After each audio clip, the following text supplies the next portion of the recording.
Hong Kong's chief executive Leung has insisted China will not change its mind on the format for elections in 2017, despite weeks of protests.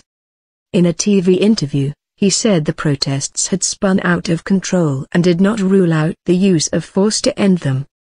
The pro-democracy protests have brought thousands onto the streets, paralysing parts of Hong Kong. China has agreed to direct elections in 2017, but wants control over which candidates can stand. The number of protesters has varied over the past 3 weeks, but hundreds remain camped out on Gloucester and Harcourt roads, blocking a key thoroughfare in Hong Kong Island's Central and Admiralty districts.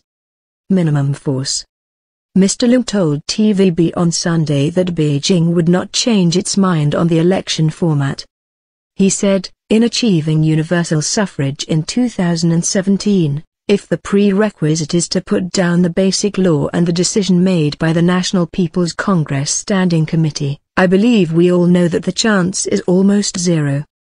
The basic law is Hong Kong's mini-constitution and came into effect after the former British colony was handed back to China in 1997.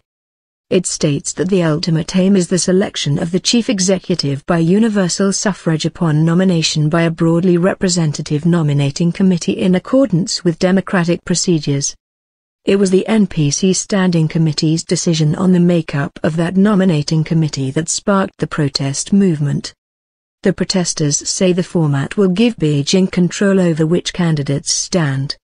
When asked about the protest camps, Mr. Leung said, "We've resorted to all kinds of persuasions. We absolutely would not prefer clearing the venue, but if one day the venue has to be cleared, I believe the police will use their professional judgment and training using minimum amount of force. We don't want to see our people and our students get hurt." Mr. Leung said again that he would not resign and that the protest movement had lost control. He called off talks with protesters on Thursday, saying students' refusal to end their campaign had made constructive dialogue impossible.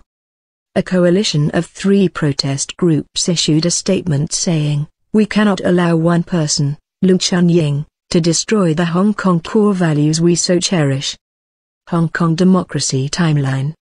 1984, Britain and China sign an agreement where Hong Kong is guaranteed a high degree of autonomy, except in foreign and defense affairs for 50 years following the handover in 1997.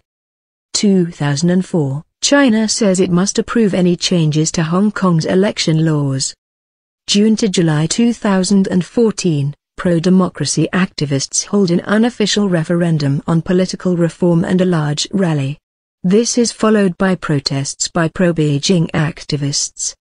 The 31st of August 2014, China says it will allow direct elections in 2017, but voters will only be able to choose from a list of pre-approved candidates. Activists stage protests. The 22nd of September 2014, student groups launch a week-long boycott of classes in protest. The 28th of September 2014, Occupy Central and student protests join forces and take over central Hong Kong. The 2nd of October 2014, Chief Executive Leung refuses demands for his resignation, offers talks with government. Student leaders later accept the offer. 2017, direct elections for chief executive due to take place.